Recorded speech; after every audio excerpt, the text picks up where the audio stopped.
Meu nome é José Maurício Fittipaldi, eu sou advogado, trabalho com empreendimentos na área de cultura, mídia, entretenimento há mais de 10 anos.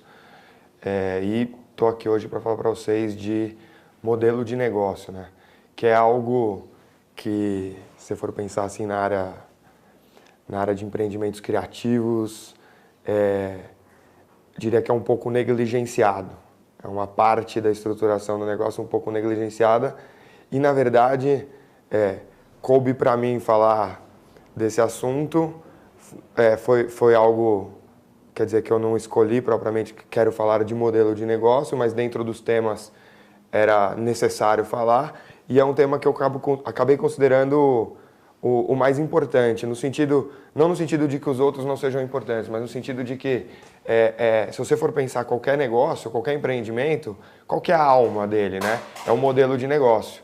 E normalmente as pessoas, os empreendedores, eles começam um negócio não necessariamente movidos por um modelo de negócio fascinante, mas movidos por uma ideia ou por um resultado que aquela ideia vai gerar na sociedade ou no seu meio, que fascinam o empreendedor. E depois ele vai pensar no modelo de negócio, né? E, na verdade, até aí tudo bem, quer dizer, é normal que isso aconteça porque as pessoas elas têm que ser movidas por algum tipo de paixão ou de, né, motivação que façam elas conduzir as coisas. E modelo de negócio não é de fato aquela coisa que você olha e fala assim, acordei hoje com uma vontade de pensar esse modelo de negócio, né? É mais uma necessidade que surge a partir de uma ideia ou de um conceito mais amplo. Agora, o que é modelo de negócio? Então, assim, a gente está falando que é algo muito importante, que é algo que as pessoas não pensam, mas o que é de fato o modelo de negócio? Eu vou ser bem direto, assim, acho que a gente poderia aqui ficar falando modelo de negócio é a forma pela qual um negócio se estrutura a partir de uma determinada condição econômica, etc. Mas na verdade, assim, o modelo de negócio é a forma como o seu negócio se estrutura economicamente, gera resultado ou gera receita e produz um determinado resultado econômico. Então, vamos dizer assim, é a forma pela qual o seu negócio se sustenta economicamente e isso vai determinar se ele gera ou não gera um resultado. A primeira coisa quando a gente pensa um modelo de negócio, a gente tem que pensar para que exatamente eu estou fazendo aquela atividade. Quer dizer,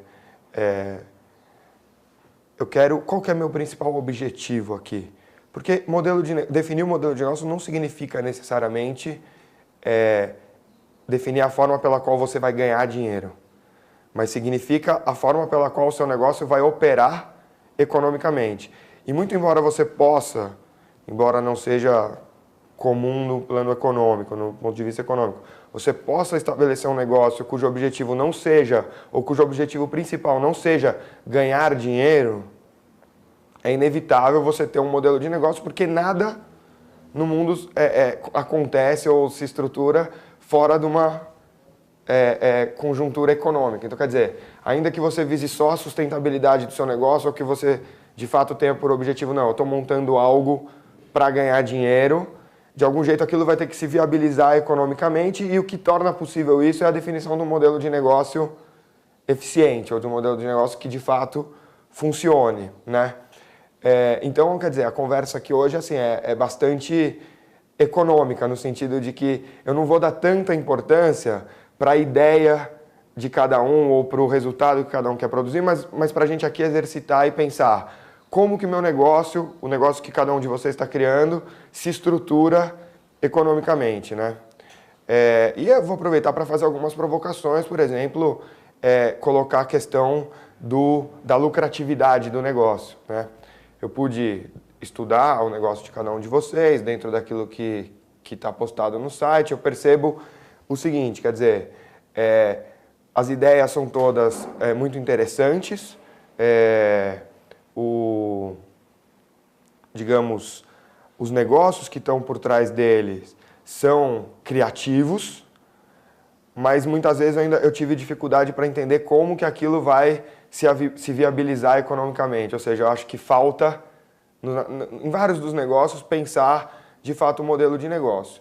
E eu gostaria de tratar aqui hoje partindo de um princípio de que, embora cada um dos negócios que a gente vai falar mais tarde tenham objetivos próprios, eu vou partir aqui de um princípio seguinte: vamos trabalhar como se o objetivo de todos aqui fosse ou seja, de fato, tornar esses negócios lucrativos.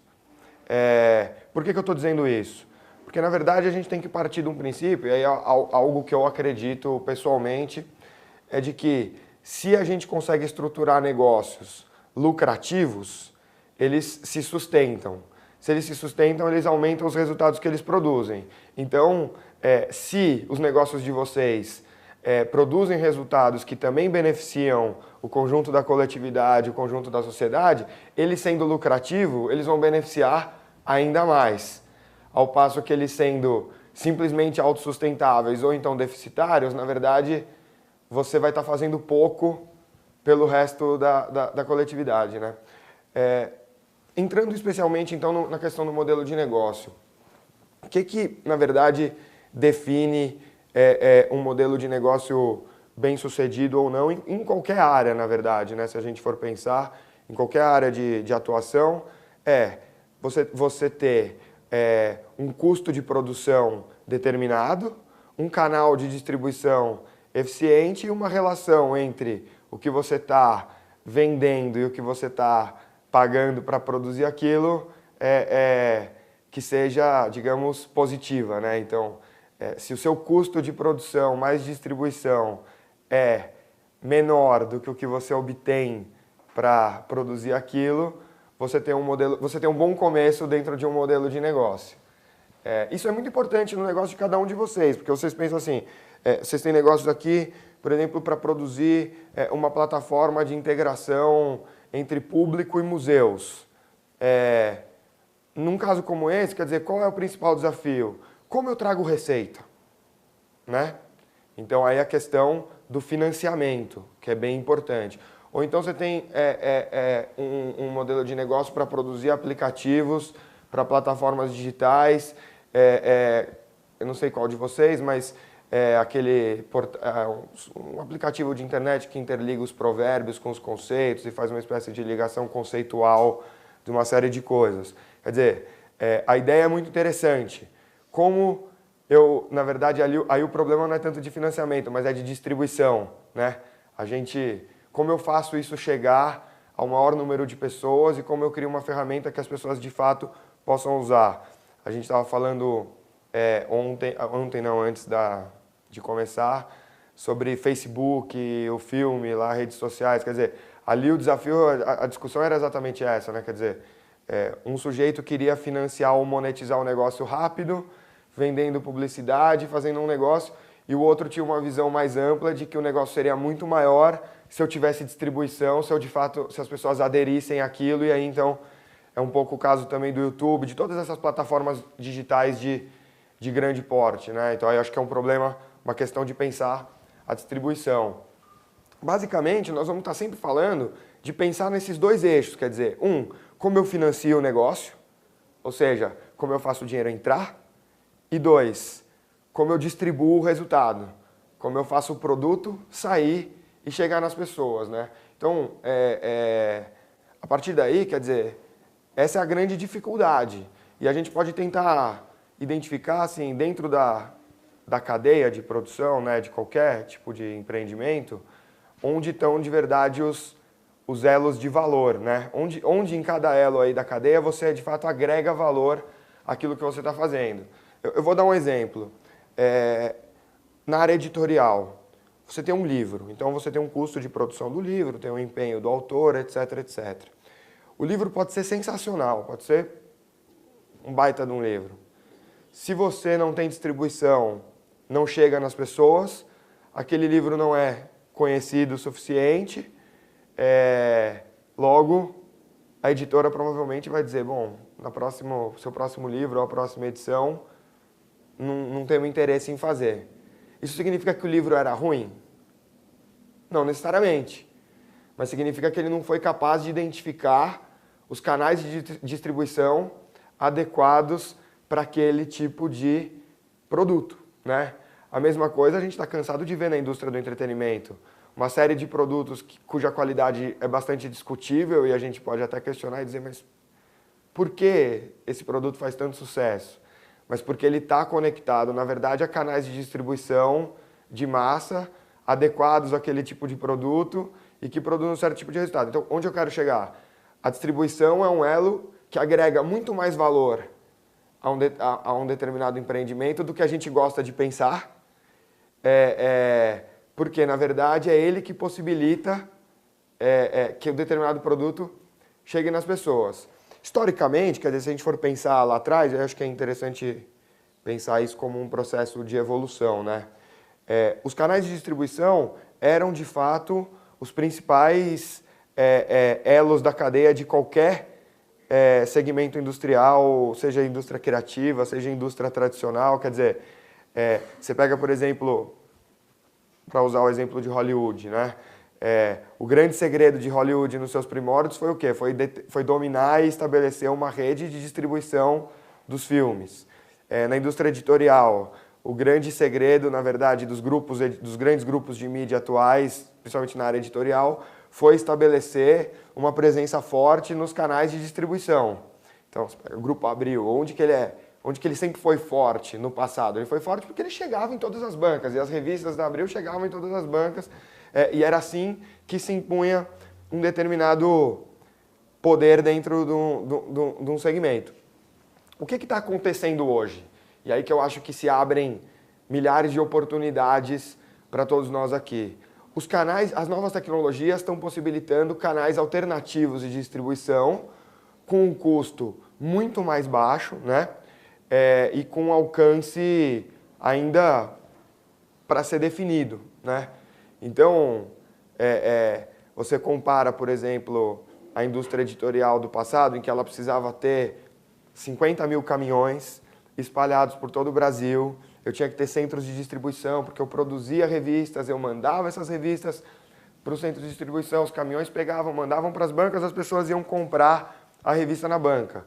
Hoje, você lança um aplicativo de um determinado tablet desses aí, e eu não tenho mais o custo de distribuição. Então, quer dizer, a mesma coisa vale para o cinema. A mesma coisa vale para uma série de produtos. Antigamente, no cinema, você tinha que ter os caminhões para levar os rolos de filme, que levavam aquilo, etc. Hoje você não tem mais isso. Então, isso gera oportunidade. Por outro lado, assim, essas ferramentas e esses canais de distribuição ainda estão num certo estágio de desenvolvimento que eles ainda estão sendo testados, né? Eles estão sendo desenvolvidos, esses modelos de negócio baseados na distribuição digital, né? Hoje é um momento muito interessante no Brasil para se pensar esse tipo de coisa. Por quê? Porque enquanto no resto do mundo desenvolvido, essas plataformas digitais que dependem de uma infraestrutura de telecomunicações, né? Porque essa é a grande questão, né? A gente pode ficar aqui falando horas de distribuição, etc, etc, mas a grande questão continuam havendo os grandes distribuidores, que são quem? Os provedores de serviço de telecomunicações que possibilitam esse tipo de ferramenta. Mas, enquanto nesses países essa infraestrutura instalada já está consolidada, quer dizer, você já tem índices de mais de 90% de penetração de banda larga, de mais de 90% de penetração de TV por assinatura, de acesso móvel à internet, etc, etc. No Brasil, tudo isso ainda está por acontecer, quer dizer, está acontecendo. Então, eu destacaria assim de cara. A gente tem, ao mesmo tempo, o Plano Nacional de Banda Larga, que o governo está implementando e que promete aí aumentar muito o acesso de banda larga no Brasil. A gente tem uma lei nova para TV por assinatura, que vai aumentar muito, ou pretende, pelo menos, aumentar muito o acesso de TV por assinatura no Brasil, sair de uma penetração que hoje é de 10% da população, em torno disso, para chegar a 20%, talvez em 5 anos ou 10 anos. Quer dizer, nós estamos falando de incorporar 15 milhões de pessoas num serviço. A gente tem, além disso, uma série de iniciativas no sentido de trazer os produtores de tecnologia para dentro do Brasil. Então, quer dizer, nós estamos no momento em que todas essas ferramentas de distribuição têm todo o potencial para se expandir e se tornar realidade. Então, a primeira coisa que eu digo para vocês é como tomar vantagem disso em cada um dos seus negócios. Quer dizer, pensando que no futuro o acesso à banda larga no Brasil vai ser muito mais amplo do que é hoje. Pensando que em 5 anos, talvez, a TV por assinatura no Brasil chegue a um patamar de dobrar o número de assinantes. Pensando que tudo isso vai convergir de uma certa forma e nós vamos estar falando de Smart TV ou TV em todos os lugares, então as pessoas vão ter essas telas e o conteúdo vai transitar entre essas telas. Como tomar vantagem disso, né? Isso da parte de distribuição. Agora, uma outra parte muito importante, que aí eu acho que não dá para terminar aqui a fala sem mencionar isso, é o outro lado da moeda, quer dizer, o lado do custo de produção de cada um dos empreendimentos e de como financiar esse custo, né? Então, na verdade, existem vários tipos de modelo de negócio em termos de financiamento, né? Quer dizer, você pode basear o seu negócio financiado a partir da demanda do público. Você pode gerar demanda no público e financiar isso a partir de anunciantes que tenham interesse em se relacionar com aquele público. Até aí nós estamos falando de modelos de negócio um tanto tradicionais, né? Estou falando revenue, na verdade, subscriber revenue, né? Quer dizer, que os americanos falam no caso da TV a cabo, da internet, é a receita do assinante, é a receita do sujeito que consome o produto final, ou é a receita da publicidade. Agora, no Brasil, hoje, existe interesse, na verdade, do Estado em financiar o desenvolvimento de novos negócios, principalmente na área de novas tecnologias, economia criativa, principalmente ligado à cultura. Então, você tem aí uma série de ferramentas hoje de financiamento público que podem ser usadas para financiamento do desenvolvimento de determinados negócios e também da operação. Vocês já devem ter ouvido falar desses incentivos fiscais, fundos de fomento à tecnologia, fundos de fomento à cultura, fundos de fomento a uma série de atividades. Basicamente, no que consistem essas ferramentas? Elas consistem em você receber dinheiro do Estado para financiar a produção de determinados empreendimentos ou determinados produtos, né, que depois se tornam um ativo daquela pessoa que apresentou o projeto. Eu acho que essa que é a grande questão aí. A gente está acostumado a pensar, se eu uso financiamento público, o resultado do que eu vou produzir é público. E, na verdade, essas ferramentas de financiamento não funcionam dessa forma. Na verdade, elas têm o objetivo de impulsionar empreendimentos privados. Então, é bem possível você usar essas fontes, incentivos à cultura, fundos setoriais que existem na área de telecomunicações, na área de cultura, na área de tecnologia, para, na verdade, financiar o desenvolvimento de produtos privados. O que, na verdade, acaba acontecendo no mercado e que é o que a gente tem que evitar aqui em todos os empreendimentos de vocês, tem que evitar com todas as forças?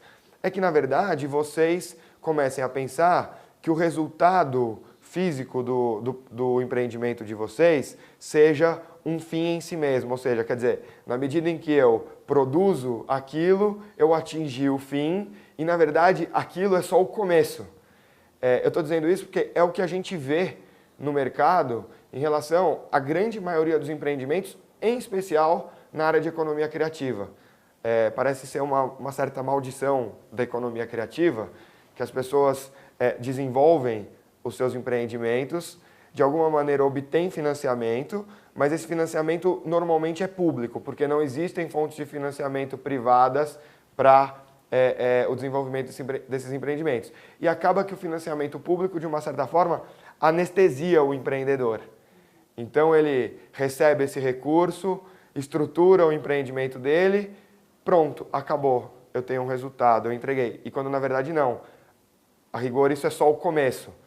Então o grande desafio nosso, e que é aí que eu acho que a gente pode trabalhar aí durante a manhã toda, é como usar essas ferramentas de financiamento para desenvolvimento de ativos e não de projetos. Ou seja, qual que é a diferença? É você desenvolver um produto que de fato vá render frutos por si só depois.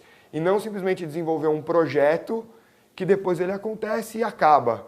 É a diferença entre você fazer uma peça de teatro ou você construir um teatro que possa receber 500 peças ao longo de X anos. Ou a diferença entre você estruturar algo, um aplicativo que vai ter uma funcionalidade X, ou você usar esse dinheiro para financiar uma estrutura para produzir aplicativos. Né? Eu acho que essa é mais ou menos a analogia. E a gente também fala um pouco de como essas ferramentas de financiamento que hoje são disponíveis podem incrementar ou como que elas podem ser usadas em termos de facilitar a distribuição dos produtos. E aí a gente pega os três elos, né? Quer dizer, o financiamento, a produção e a distribuição. Acho que é isso mais ou menos que a gente deve falar hoje.